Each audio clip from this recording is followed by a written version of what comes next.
som si pre vás pripravila recept na pečenú fetu so zeleninou. Zoznam všetkých potrebných surovín nájdete ako vždy v popise videa. Začnite tak, že do menšej zapekacej misy dajte fetasír a zalejete ho kvalitným olivovým olejom. Pridajte troška soli, čierneho korenia a byliniek.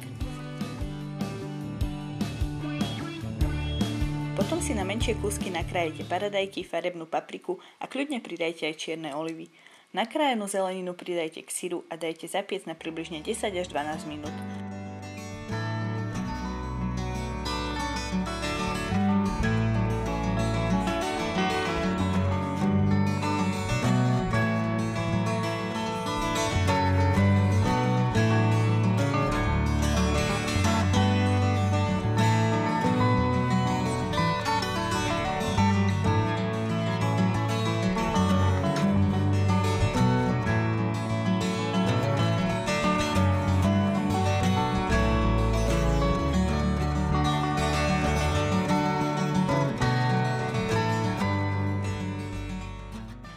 Pokiaľ sa syr zapeká, môžete si pripraviť prílohu.